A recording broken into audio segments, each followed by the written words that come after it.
Hey, je suis Steve, bienvenue sur les 3 Anges TV. Avoir une bonne compréhension de la Bible et être prêt pour le second retour de Jésus-Christ, c'est le but de cette chaîne. Si vous êtes nouveau et que vous n'êtes pas encore inscrit à cette chaîne, allez-y, faites-le s'il vous plaît. Plus les vidéos seront partagées, plus on pourra toucher du monde. L'une des vérités cachées aux yeux des hommes sera révélée dans cette vidéo. S'il vous plaît, priez avant de commencer. Avant de révéler la marque de la bête, on doit d'abord connaître l'identité de la bête et aussi la marque de Dieu ou son sceau pour son peuple avant sa venue, duquel la marque de la bête sera la contrefaçon directe. En premier temps, faisons un voyage en arrière. Retournons là où ce conflit a commencé, c'est-à-dire au paradis. Lucifer a été créé parfaitement et a été reconnu le plus sage et le plus beau des êtres qui fut créé. En effet, il avait la position la plus élevée au paradis, celui de chérubin, protecteur du trône de Dieu. Ce trône même qui détient les 10 commandements de Dieu, la transcription inchangeable de son caractère, l'éternel code moral de tout l'univers. Lucifer, comme toutes les créatures créées par Dieu, avait reçu le libre arbitre. Au lieu d'utiliser son libre arbitre pour donner gloire et honorer Dieu, Lucifer a choisi de se rebeller. Il a laissé son cœur se remplir de fierté alors qu'il protégeait le trône de Dieu. Tu as été intègre dans tes voies depuis le jour où tu fus créé jusqu'à celui où l'iniquité a été trouvée chez toi. Lucifer est celui qui a commis la première iniquité ou péché. La Bible définit le péché comme transgresser la loi de Dieu. Il a transgressé les 10 commandements alors que son rôle était de la protéger, de l'exulter. Refusant de retourner son allégeance à Dieu, il eut une guerre dans les cieux et Lucifer fut banni du paradis avec les anges qui ont pris part à sa rébellion, un tiers des anges. Pourquoi Dieu n'a pas détruit Lucifer quand il s'est rebellé? S'il avait fait, l'univers aurait obéi Dieu sous la peur au lieu de l'amour. Il aurait eu encore des doutes par rapport à son caractère et sa loi. Dieu a permis et permet au péché de suivre son cours. Comme ça, chaque être humain peut voir le résultat du péché et décider quel maître ils serviront. Maintenant, la guerre entre le bien et le mal fait rage et cette planète et ton esprit est le champ de bataille. Lucifer, maintenant connu sous le nom de Satan, parcourt cette terre cherchant à tenter les êtres humains, la plus parfaite création de Dieu, de se rebeller contre leur Créateur et sa loi. La Bible nous dit: soyez sobres, veillez, votre adversaire le diable rôde comme un lion rugissant, cherchant qui il dévorera. Satan, sous la forme d'un serpent, tenta Adam et Ève, nos premiers parents, à pécher, faisant rentrer dans le monde la mort, la douleur et la guerre. Jésus-Christ, le héros de la race humaine, est venu sur cette terre pour payer le prix du péché à notre place, qui est la mort. Par cet acte, nous rachetons du péché. Jésus a vécu une vie parfaite. Il a gardé les commandements de son Père, mais il est mort pour et à cause de nos péchés, pour que nous puissions vivre. Sa mort sacrificielle sur la croix nous prouve 2 choses sur Dieu. 1. Dieu est juste. Sa loi, les 10 commandements sont éternels et ne peuvent pas être changés. Même Jésus a dû payer le prix de la mort car il a porté nos péchés pour nous. 2. Dieu est amour. Il a envoyé son propre Fils mourir à notre place pour que nous puissions vivre. À travers l'histoire, à travers diverses nations et d'autres agents pour tenter de détruire et de tromper le peuple de Dieu, incluant l'Égypte ancienne et l'enseignement du spiritualisme que l'âme vit après la mort, et Babylone avec sa pratique de la sorcellerie et l'Empire romain qui a tenté de tuer Jésus étant encore un enfant. Satan a infiltré l'Église elle-même, utilisant l'Église romaine catholique, un pouvoir État-Église pour persécuter et tromper le peuple de Dieu. Et durant toutes les périodes de notre histoire, Dieu a toujours eu un peuple debout pour lui au milieu des plus féroces attaques. Cette grande controverse entre le Christ et Satan a fait rage dans tous les siècles et continue jusqu'à aujourd'hui. Que l'on le réalise ou pas, chacun d'entre nous est engagé dans une guerre, une bataille pour notre âme. On doit prendre une décision, un choix de qui nous servirons, Christ ou Satan. À travers l'histoire, l'allégeance à Dieu a toujours été l'évidence par une chose, l'obéissance.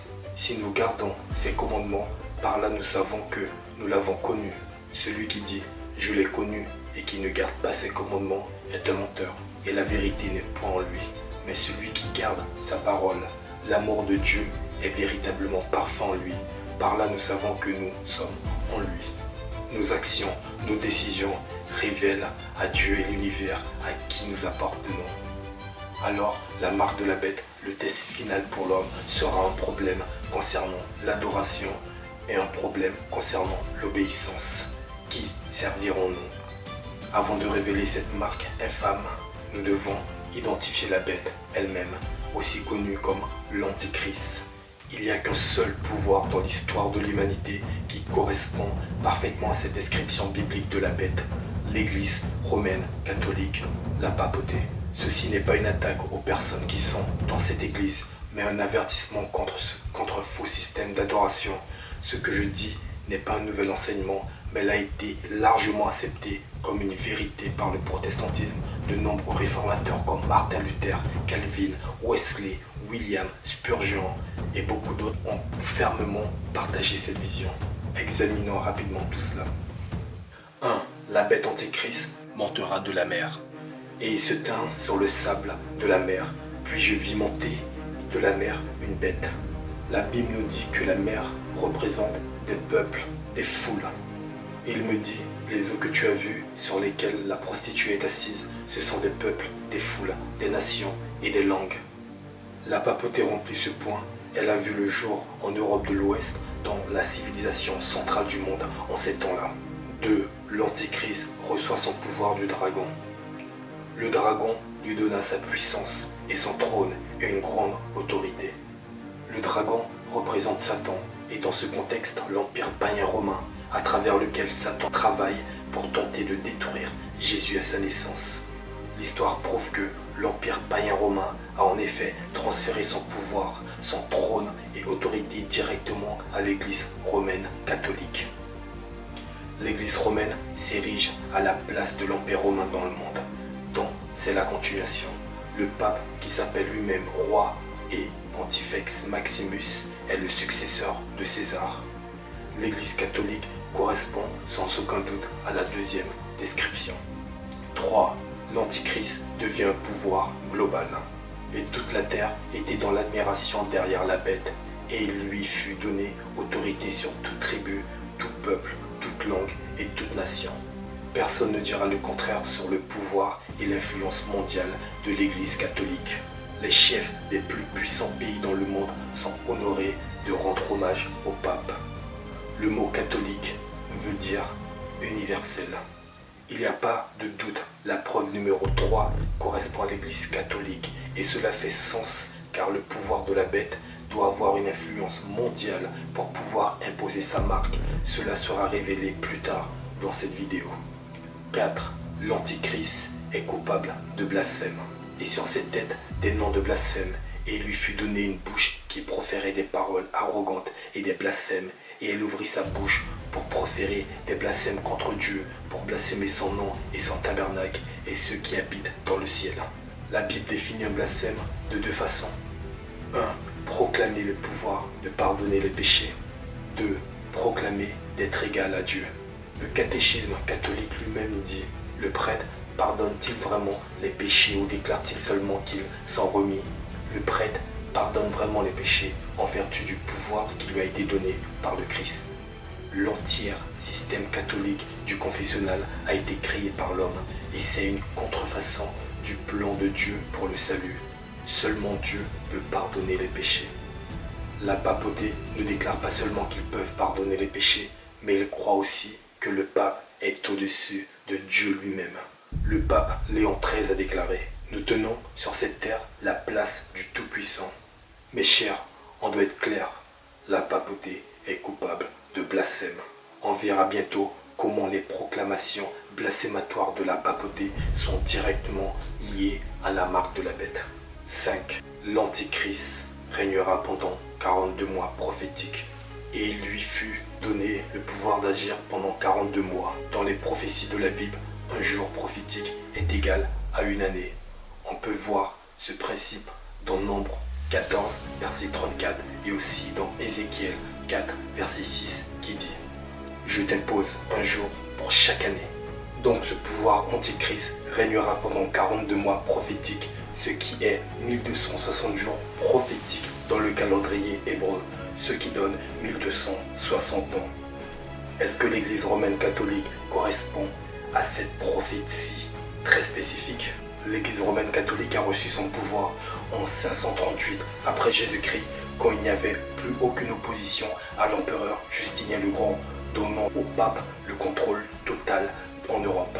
La papauté se délecte de ce pouvoir absolu sur les pays en Europe à travers le Moyen-Âge où les personnes étaient gardées captives dans une obscurité spirituelle et intellectuelle. Et puis au cours de l'année 1798, la papauté reçoit ce qu'on appelle une blessure mortelle quand le pape Pie VI fut capturé par le général français Louis-Alexandre Berthier.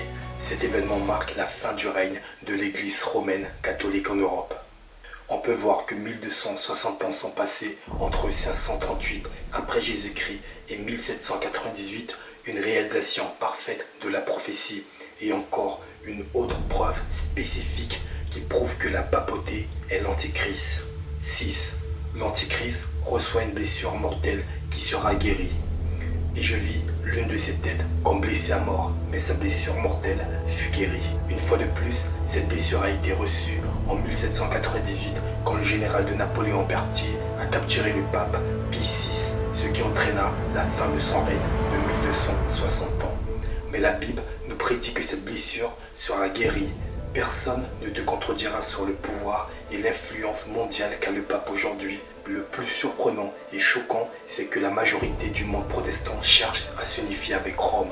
Ils ont abandonné les principes des réformateurs du protestantisme qui ont dénoncé la papauté comme l'antichrist et ont oublié que le mot protestant contient proteste contre les faux enseignements et pratiques de l'Église catholique. Le monde chrétien a été conditionné, préparé pour recevoir la marque de la bête qui sera bientôt révélée dans cette vidéo. 7. L'antichrist reçoit de l'adoration. Ils adorèrent la bête en disant « Qui est semblable à la bête et qui peut combattre contre elle ?» Une bête dans les prophéties de la Bible représente une nation. Cette bête dans l'Apocalypse 13 sera différente des autres. Elle aura le pouvoir d'une nation et le pouvoir religieux combinés. Nous savons tous que la papauté est un pouvoir religieux. Mais le saviez-vous que le Vatican, le quartier général de la papauté, est aussi une nation? En effet, le Vatican est le plus petit pays dans le monde avec seulement 2 km² dans la ville de Rome en Italie. C'est 20% de Central Park à New York. Malgré sa petite taille, le Vatican est l'un des pays les plus puissants de la planète et reçoit l'adoration de toutes les couches sociales à travers le monde avec plus de 1 milliard de croyants. Ce n'est pas une surprise que la papauté correspond parfaitement à cette preuve aussi, car la marque de la bête concerne l'adoration. 8. L'antichrist persécute le peuple de Dieu. Et lui fut donné de faire la guerre aux saints et de les vaincre. La Bible a prophétisé que ce pouvoir antichrist versera le sang des saints de Dieu. En effet, la papauté correspond parfaitement plus que n'importe quelle organisation dans l'histoire. Simplement, il ne peut pas être nié. L'Église romaine a versé plus de sang innocent que n'importe quelle autre institution qui existait dans l'humanité. Aucun protestant ayant une connaissance compétente de l'histoire questionnera cela. Les historiens estiment que plus de 50 millions de vies furent détruites par la papauté pendant le Moyen-Âge à cause de la religion. Le pape Jean-Paul II l'a admis et a demandé pardon pour ces massacres, mais cela ne rachète pas les atrocités qu'ils ont commis. 9. L'Antichrist, un homme comme leader. Le livre de Daniel au chapitre 7 décrit le pouvoir de la petite corne qui réfère aussi à l'Antichrist. Elle avait des yeux comme des yeux d'homme et une bouche qui parlait avec arrogance. L'Église romaine catholique correspond à la preuve numéro 9.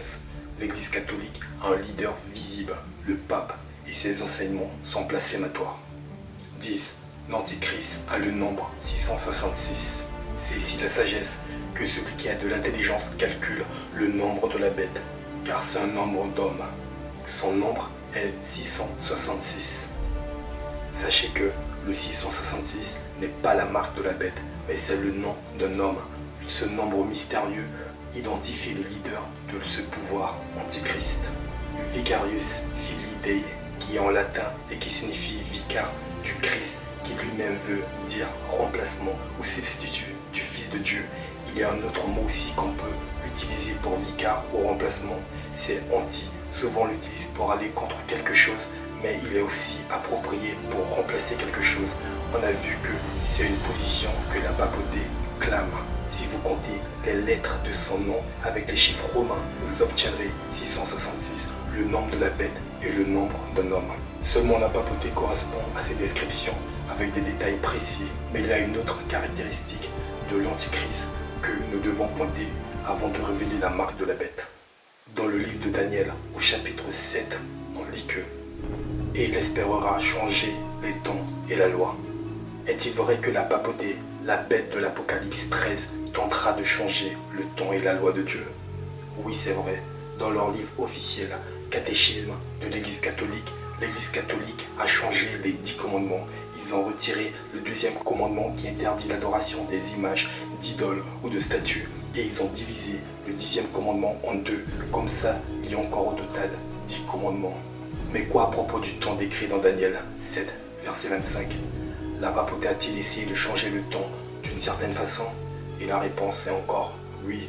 Une fois de plus, dans leur livre officiel du catéchisme, l'Église catholique a raccourci le 4e commandement qui parle du sabbat. De 112 mots à seulement 9 mots. Le seul commandement où le temps est mentionné, ils ont publiquement et blasphématoirement reconnu d'avoir changé la loi de Dieu en proclamant avoir changé le 7e jour du sabbat de Dieu, du 7e jour au 1er jour de la semaine, connu comme le dimanche. Ce que je dis là ne vient pas de moi. Dans leur livre officiel, c'est écrit. Question. Quel est le jour du sabbat? Réponse. Samedi est le jour du sabbat. Question. Pourquoi nous observons le dimanche au lieu du samedi? Réponse. Nous observons le dimanche car l'Église catholique dans le conseil de Laodicée a transféré la solennité du samedi au dimanche. L'Église catholique a fièrement déclaré qu'elle avait le pouvoir de changer la loi de Dieu. Si elle n'avait pas un tel pouvoir, elle n'aurait pas pu faire ce dans lequel toutes les religions modernes sont d'accord avec elle. Elle n'aurait pas pu substituer l'observance du dimanche, le 1er jour de la semaine, à l'observance du samedi, le 7e jour. Un changement qui n'a aucune autorité biblique. Y a-t-il vraiment un homme ou un pouvoir qui puisse changer la loi de Dieu? Absolument pas. La Bible nous dit, vous n'ajouterez rien à ce que je vous prescris, et vous n'en retrancherez rien, mais vous observerez les commandements de l'Éternel, votre Dieu, tels que je vous les prescris. Un faux enseignement est entré dans l'Église chrétienne qui dit que l'obéissance à la loi de Dieu n'est plus nécessaire. Mes amis, cela est une tromperie mortelle que l'on ne trouve nulle part dans la Bible, mais au contraire, Dieu nous dit « Bénis sont ceux qui font ses commandements, afin qu'ils puissent avoir droit à l'arbre de vie et puissent entrer par les portes dans la ville. » Et on a déjà vu que l'obéissance au commandement de Dieu est le signe qu'on lui appartient. Cela fait sens donc que le pouvoir antichrist tentera de changer la loi de Dieu pour tromper les personnes, les amener à la désobéissance et à les séparer de Dieu. En effet, le sceau de Dieu a tout à voir avec l'allégeance et l'obéissance à la loi de Dieu. Lis le témoignage, c'est la loi parmi mes disciples. Avant de révéler la marque de la bête, nous avons identifié le sceau de Dieu, duquel la marque de la bête est une contrefaçon directe. Si vous demandez à un banquier quelle est la meilleure façon de reconnaître un faux billet, il vous dira de connaître d'abord un vrai billet. Dans les siècles passés, quand un souverain sortait un décret, il le marquait de son sceau qui détenait 3 éléments: le nom, le titre et le territoire. Chaque sceau officiel contenait ces 3 choses. Et alors, quoi par rapport au sceau de Dieu? On a vu que cela avait à faire avec l'obéissance des commandements de Dieu. Est-ce que l'un des commandements détient ces 3 éléments d'un sceau? Oui, il y en a un. Regardons de plus près le 4e commandement. Souviens-toi du jour du sabbat, afin de le garder saint. Tu travailleras 6 jours et tu feras tout ton ouvrage. Mais le 7e jour est le jour du sabbat de l'Éternel, ton Dieu. Ceci est le nom de Dieu. En ce jour-là, tu feras aucun ouvrage. Car en 6 jours, l'Éternel a fait ceci, révèle le titre de Dieu. Les cieux et la terre et la mer et tout ce qui est contenu. Ceci est le territoire de Dieu et il s'est reposé le septième jour, et c'est pourquoi l'Éternel a béni le jour du sabbat et l'a sanctifié.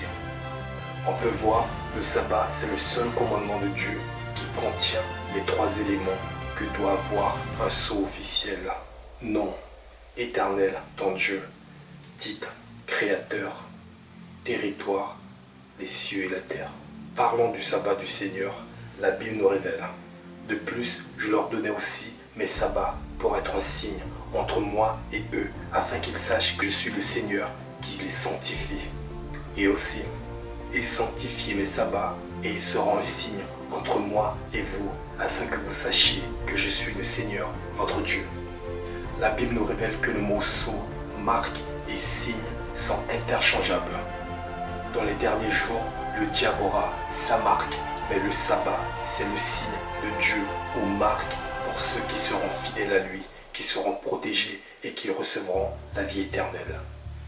Faisons un récapitulatif de ce qu'on a appris jusqu'à maintenant. 1. La marque de la bête sera issue du pouvoir de la bête, que nous avons identifié comme étant la papauté ou l'Église catholique. 2. La marque de la bête sera par rapport à l'adoration, spécifiquement l'obéissance au commandement de Dieu. Une autre raison pourquoi on est sûr de cela, c'est parce que le verset qui suit l'avertissement du 3e ange dans Apocalypse 14 déclare: c'est ici la persévérance des saints, ici sont ceux qui gardent les commandements de Dieu et la foi de Jésus. Oui, en contraste à ceux qui adorent la bête et reçoivent sa marque, sont ceux qui restent fidèles à Jésus et qui obéissent à ses commandements. 3. La marque de la bête sera un substitut ou une contrefaçon du sceau de Dieu que nous avons appris est le sabbat. Le temps est arrivé maintenant, mes amis, le moment que l'on attendait. Quelle est la marque de la bête? Laissons le pouvoir de la bête elle-même, la papauté, répondre à cette question pour nous. L'Église catholique est au-dessus de la Bible et ce transfert de l'observance du sabbat du samedi au dimanche est la preuve positive de ce fait. Parlons du sabbat, la papauté a librement admis que cet acte est une marque de son pouvoir ecclésiastique et autorité en matière de religion.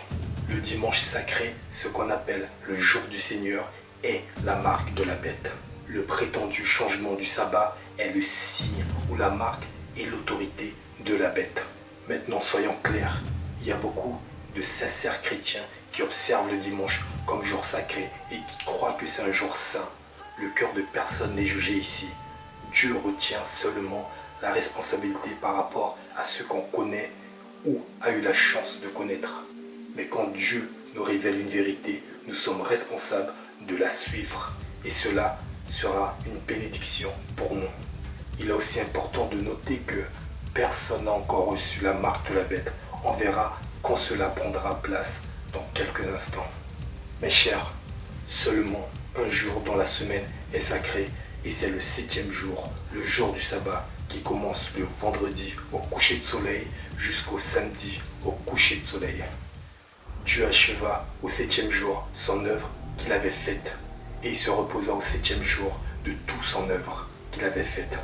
Dieu bénit le 7e jour et le sanctifia parce que en ce jour, il se reposa de toute son œuvre qu'il avait créée en la faisant. Notez que Dieu a béni et sanctifié le 7e jour et non un 7e jour. Il a spécifiquement béni le jour dans lequel il a fini la création de ce monde. Seulement Dieu peut rendre un jour saint et nous n'avons aucun droit de choisir un autre jour en substituant le dimanche pour le samedi. La papauté a créé une contrefaçon directe du sabbat, le jour du Seigneur, qui a été prédit dans la Bible. Et il espérera changer les temps et la loi, et continue de le faire, proclamant d'être au-dessus de la Bible et de Dieu lui-même. Mais que dit Dieu par rapport aux croyances créées de toutes pièces par les hommes, contrairement à la Bible? Mais il m'adore en vain, en enseignant comme doctrine les commandements d'hommes. Alors comment quelqu'un reçoit la marque de la bête ou le sceau de Dieu? En parlant de la bête de l'Apocalypse 13, la Bible dit: et il fit que tous, petits et grands, riches et pauvres, libres et esclaves, reçussent une marque sur leur main droite ou sur leur front. Nous savons que le livre de l'Apocalypse est remplie de symboles. Donc, que veut vraiment dire recevoir une marque sur le front? Voici l'alliance que je ferai avec eux après ces jours-là, dit le Seigneur. Je mettrai mes lois dans leur cœur et je les écrirai dans leur esprit. Notez que Dieu nous a promis qu'il écrira sa loi dans notre esprit. Et c'est dans le lobe frontal ou le front que l'on fait des décisions morales. La Bible nous dit que le front est symbole de nos décisions. En parlant du sceau de Dieu, le sabbat, le 4e commandement, déclare « Souviens-toi du sabbat afin de le garder saint ». Et où s'en rappelle-t-on? Dans notre esprit, ou le lobe frontal, ou front. Accepter le sceau de Dieu comprend de prendre une décision, d'obéir le vrai sabbat de Dieu et de l'adorer comme créateur. À l'opposé, la marque de la bête peut être reçue sur le front, aussi sur la main. Que signifie cela? Encore une fois, le front, c'est là que l'on prend nos décisions morales. Ce sera pour toi comme un signe sur ta main et comme un souvenir entre tes yeux, afin que la loi de l'Éternel soit dans ta bouche. La marque de la bête sera reçue quand une personne croira au faux sabbat le dimanche. Malgré les preuves irréfutables que nous apporte la Bible, ils ont été trompés. À propos de la main, la Bible nous dit que la main est un symbole de travail ou d'action. Tout ce que ta main trouve à faire avec force, fais-le. La marque de la bête sera reçue sur la main pour ceux qui décideront de suivre la masse en acceptant le dimanche comme jour saint pour éviter la persécution qu'il y aura à cette époque-là. Ce groupe-là n'est pas trompé en croyant en un faux sabbat, mais leur action montrera une submission à l'autorité du pouvoir de la bête. Nous pouvons être sûrs que la marque de la bête n'est pas une marque physique. Rappelez-vous que le plan de rédemption dans ce conflit entre le bien et le mal a toujours été basé sur le libre arbitre. Notre décision d'accepter ou de rejeter Dieu et ses exigences et le plus grand test entre le bien et le mal sera basé sur le même principe, la liberté de choisir. De suggérer une autre façon est simplement pas biblique ou raisonnable. Réfléchis à cela. Si la marque de la bête était physique, comme un code barre, tatou ou une puce électronique, alors les sincères chrétiens qui eux ont décidé de suivre Dieu et même morts pour leur foi pourraient être forcés à recevoir la marque de la bête alors qu'ils ne l'auront pas choisi. À travers le livre de l'Apocalypse, le problème central dans la bataille entre le bien et le mal, c'est l'adoration et prendre la décision de suivre Jésus ou Satan. La marque de la bête sera basée sur notre décision. Quand est-ce que les personnes recevront la marque de la bête? Et que personne ne peut acheter ni vendre sans avoir la marque, le nom de la bête ou le nombre de son nom. Ce verset nous révèle qu'il y aura un boycott économique sur ceux qui refuseront la marque. La marque ne sera pas seulement un problème religieux, mais aussi politique. Les gouvernements exigeront que le dimanche soit accepté comme un jour saint. Vu que la marque de la bête ne sera pas une marque physique, comment les gouvernements seront capables de reconnaître ceux qui ne peuvent pas acheter ou vendre dans les derniers jours? La Bible ne dit pas comment exactement ces lois seront imposées, mais il se peut que les comptes bancaires de ceux qui refusent la marque seront bloqués. Ou il se peut qu'un dispositif technologique soit mis en place comme une puce ou autre pour identifier ceux qui ne peuvent pas acheter ni vendre dans les derniers jours. Mais ces dispositifs ne seront pas la marque de la bête. On l'a déjà vu dans la Bible que la marque est un symbole pour nos décisions ou actions. La marque sera reçue quand les autorités civiles imposeront l'acceptation du dimanche comme jour saint, quand les personnes se conformeront à ce décret au lieu au commandement de Dieu de garder le sabbat saint, dès lors ils recevront la marque de la bête. Mais cette loi du dimanche peut-elle vraiment arriver? Le fait est qu'il est déjà arrivé. Dans 28 des États américains, il y est déjà connu sous le nom de Blue Laws. Selon World Population Review, les lois bleues sont conçues pour restreindre certaines activités le dimanche ou d'autres jours spécifiques pour des raisons religieuses afin d'observer un jour de culte ou de repos. Les lois bleues peuvent aussi bannir l'achat ou la vente d'articles spécifiques le dimanche. Dans le 18e et 19e siècle, des personnes étaient arrêtées ou aller en prison pour avoir commercé le dimanche. Les autorités croyaient fermement que les citoyens transgressaient le sabbat.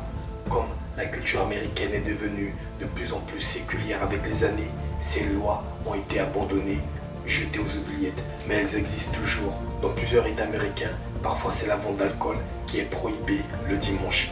Ces lois bleues sont souvent défendues car elles sont considérées comme avoir des avantages, des bénéfices pour les laïcs comme pour les religieux. Alors, quels sont les problèmes avec ces lois du dimanche? Premièrement, la Bible nous enseigne que le 7e jour de la semaine est saint, le sabbat, et non le premier jour de la semaine, le dimanche. Deuxièmement, ces lois du dimanche sont une combinaison dangereuse de l'Église et de l'État. À travers l'histoire, quand la religion a été légiférée par le gouvernement, cela a souvent mené à une massive effusion de sang du peuple de Dieu. Le gouvernement de Dieu est basé sur la liberté de choix, non par la force ou par la pression. C'est pourquoi les États-Unis ont été fondés sur les principes de la liberté civile et religieuse. Et le premier amendement protège leur droit d'adorer Dieu comme ils le veulent. Ces lois du dimanche ne violent pas seulement leur constitution, mais c'est un avant-goût de ce qui est à venir selon les prophéties de la Bible. Quand l'Église et l'État s'uniront pour imposer l'adoration du dimanche, cela sera une image à la bête. Et cela sera une image ou un reflet sur la façon que la papauté, la bête, a utilisé son pouvoir politique par la violence pour imposer ses doctrines dans le passé. Il y aura un décret de mort contre le peuple de Dieu qui refuse d'accepter la marque de la bête, ce faux jour d'adoration. Et il lui fut donné d'animer l'image de la bête, afin que l'image de la bête parlât et qu'elle fit que tous ceux qui n'adoraient pas l'image de la bête fussent tués. Au même moment où je vous parle, le mouvement pour garder le dimanche saint gagne en force autour du globe. Dans son encyclique Laudato Si sur les soins pour notre maison commune, le pape engage le monde dans une discussion de comment on traite notre planète et comment on peut faire pour l'améliorer. Intéressamment, le pape utilise cette encyclique pour promouvoir un jour d'adoration, pas le sabbat de la Bible, mais le premier jour de la semaine, le dimanche. Il a déclaré dans son livre que le dimanche est censé être un jour qui guérit nos relations avec Dieu, avec nous-mêmes, avec les autres et avec le monde. Les personnes qui étudient la Bible verront cela comme un accomplissement des prophéties de la Bible. Changement climatique, déclin de la moralité ou une crise économique peuvent tous être utilisés pour imposer l'adoration du dimanche. Quoi de plus? Les leaders des églises protestantes qui fut dans le passé opposés aux doctrines qu'enseigne l'église romaine catholique tend leurs mains aujourd'hui pour s'unifier à Rome. En considérant les mots du bishop Tony Palmer, qui ici s'adressait à une large assemblée d'évangélistes qui sont supposés être chrétiens protestants. If there is no more protest, how can there be a Protestant church? The protest is over. The protest is over. Le pape aussi a montré son désir pour l'unité via une conférence téléphonique dans le même événement. Le leader évangéliste Kenneth Copeland, qui a été invité à l'événement, a déclaré qu'il était d'accord avec la requête du pape pour l'unité entre les catholiques et les protestants. And since we know not how to pray for him as we ought, other than to agree with him in his quest and in his heart for the unity of the body of Christ, we come together in the unity of our faith. Hallelujah. Son mouvement œcuménique est simplement un accomplissement prophétique qui dit que le monde suivra le pouvoir antichrist de la bête, la papauté. Et toute la terre était dans l'admiration derrière la bête. L'État de l'Église romaine catholique, l'un des pouvoirs les plus influents dans le monde, est au centre de ce mouvement œcuménique qui créera une seule religion mondiale dans les derniers jours. Si les églises du monde veulent s'unifier, il doit y avoir des compromis dans leur doctrine. Et l'adoration du dimanche, la marque de l'autorité de la papauté, sera le facteur fondamental qui les unifiera. L'unité est une bonne chose, mais elle ne doit pas et jamais piétiner la vérité. Je réalise que ces enseignements bibliques sont sans doute nouveaux pour beaucoup d'entre vous, comme il a été pour moi-même. Mes chers, je n'ai qu'une chose à vous dire. Ayez comme seule vérité la Bible et rappelez-vous, si c'est dans la Bible, je prends, si ce n'est pas dans la Bible, j'en veux pas. Certains d'entre vous pensent sûrement, mon pasteur ne nous enseigne pas cela, ou il a dit, garder le sabbat n'est pas important. Que dit la Bible par rapport à ce genre de pasteur? Mon peuple est détruit parce qu'il lui manque la connaissance. Puisque tu as rejeté la connaissance, je te rejetterai et tu seras dépouillé de mon sacerdoce. Puisque tu as oublié la loi de ton Dieu, j'oublierai aussi tes enfants. Mes amis, la Bible condamne les pasteurs qui oublient volontairement la loi de Dieu. Beaucoup de leaders d'église encouragent leurs membres à garder 9 des 10 commandements, disant que le sabbat a été aboli. Mais la Bible dit, car quiconque observe toute la loi, mais pêche contre un seul commandement, devient coupable de tous. Comment Dieu se sent par rapport aux pasteurs, aux dirigeants qui ne font pas la différence entre les choses communes et saintes comme le sabbat? Ces prêtres ont violé ma loi et profané mes saintes choses. Ils n'ont fait aucune différence entre le saint et le profane, ni n'ont montré la différence entre le souillé et le net, et ils ont soustrait leurs yeux de mes sabbats. Je suis profané au milieu d'eux. Quasiment toutes les églises protestantes ont ouvertement admis qu'il n'y avait pas de preuve biblique pour garder le dimanche comme jour saint, mais ils le font et négligent d'enseigner le vrai sabbat de la Bible. Comment dois-je répondre? Il faut obéir à Dieu plutôt qu'aux hommes. Nous ne pouvons pas juger le cœur d'un leader d'église. Nous devons mettre Dieu en premier et de suivre la lumière qui nous a été révélée. Quand on reçoit la vérité, nous sommes responsables de l'obéir. Celui donc qui sait faire ce qui est bien et qui ne le fait pas commet un péché. En effet, l'Église catholique a donné ce défi aux églises protestantes pour lequel elles n'ont aucune preuve biblique. Vous me direz que le samedi est le sabbat des Juifs, mais que le sabbat des chrétiens a été changé pour le dimanche. Changé? Mais par qui? Qui a l'autorité pour changer un commandement du Dieu Tout-Puissant? Quand Dieu dit « tu garderas le 7e jour saint », qui osera dire « non, tu dois travailler et faire toutes sortes d'affaires mondaines le 7e jour, mais tu garderas le premier jour à la place ». Ceci est la plus importante question, laquelle je sais vous ne pouvez pas répondre. Vous êtes protestant et vous confessez de suivre la Bible et la Bible seulement, mais sur un point aussi important que l'observance d'un jour saint, vous allez contre la Bible elle-même et vous remplacez ce jour que la Bible vous commande par un autre. Le commandement de garder le 7e jour saint est l'un des 10 commandements.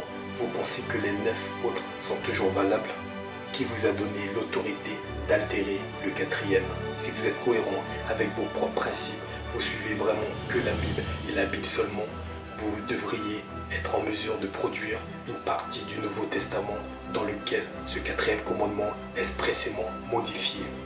Mes chers, une attaque, une violation a été commise sur la loi de Dieu. Son jour saint, le sabbat, est piétiné par la majorité du monde chrétien. La vérité n'est pas toujours populaire, mais comme dans les jours de Noé, comme Daniel à Babylone et comme les quelques disciples qui ont suivi le Christ, Dieu a de vrais fidèles qui obéiront à la vérité qu'il leur révélera. Même si c'est nouveau ou différent, Dieu cherche des personnes qui seront debout pour lui dans ces derniers jours. La Bible nous décrit ce groupe fidèle. Ici est la patience des saints. Ici sont ceux qui gardent les commandements de Dieu et la foi de Jésus. Et cette grande promesse est spécifiquement donnée à ceux qui gardent le 4e commandement, le sabbat. Si tu retiens ton pied pendant le sabbat pour ne pas faire ta volonté en mon saint jour, si tu appelles le sabbat un délice et honorable, ce qui est saint au Seigneur, si tu l'honores en ne suivant pas tes propres chemins, ne cherchant pas ton propre plaisir, ni ne disant tes propres paroles, alors tu trouveras des délices dans le Seigneur. Je te ferai chevaucher les lieux hauts et élevés du pays. Je te nourrirai de l'héritage de Jacob, ton père, car la bouche du Seigneur a parlé. Quelle promesse! Quelle promesse! J'espère que vous me joindrez en honorant le vrai sabbat de Dieu pour recevoir la paix et les spéciales bénédictions qui viennent avec. Dans les jours finaux de l'histoire de la terre, quand ce décret de mort sera en place, le peuple de Dieu qui refuse d'accepter le faux jour d'adoration, une voix forte fera écho dans les cieux. Et j'ai vu un autre ange qui montait du côté du soleil levant et qui tenait le sceau du Dieu vivant. Il cria d'une voix forte aux 4 anges à qui il avait été donné de faire du mal à la terre et à la mer. Et il dit, ne faites point de mal à la terre, ni à la mer, ni aux arbres, jusqu'à ce que nous ayons marqué du sceau le front des serviteurs de notre Dieu. Oui, ceux qui gardent le vrai sabbat, qui sera le sceau de Dieu, seront protégés dans les derniers jours, comme Shadrach, Meshach et Abednego. Dans le feu ardent de Babylone, Dieu utilisera cette grande épreuve pour tester et purifier leur caractère, les préparant pour le paradis. Et comme il l'a fait pour ses fidèles hébreux, il sera à vos côtés dans cette grande épreuve et il nous délivrera. Mais ceux qui auront reçu la marque de la bête souffriront de douleurs indescriptibles en manquant à la vie éternelle. Mes chers amis, vous pouvez éviter cette fin terrible. Je crois fermement que Dieu a mis cette vidéo sur votre chemin pour que vous connaissiez la vérité. Nous faisons face à la vérité maintenant. Obéirons-nous aux hommes ou obéirons-nous à Dieu? Vas-tu suivre tout le monde ou vas-tu suivre la vérité? La marque de la bête est par rapport à l'adoration. Et l'adoration est directement liée à l'obéissance. Ne savez-vous pas que, en vous livrant à quelqu'un comme esclave pour lui obéir, vous êtes esclave de celui à qui vous obéissez? Qui a l'autorité sur notre vie, nous-mêmes, les hommes ou Dieu? Mes amis, Jésus vous appelle aujourd'hui. Si vous m'aimez, gardez mes commandements. Acceptez-vous cette invitation? Si tu aimes Jésus assez pour garder ses commandements, incluons le 7e jour comme sabbat, écrivez en commentaire. Seigneur, je choisis le sceau de Dieu et je rejette la marque de la bête. Continuez de prier afin que Dieu vous guide dans toute la vérité. Le temps approche et on doit se préparer dès maintenant. Si vous avez aimé cette vidéo, partagez-la avec vos proches et vos amis afin qu'ils puissent avoir part à la vérité aussi. Pour plus de précision, je vous recommande hautement ce livre qui changera votre vie, La Grande Controverse. Je mettrai le lien en bas. Mais avant toute chose, mes chers, gardons les yeux fixes sur Jésus, l'auteur et le finisseur de notre foi. Maranatha.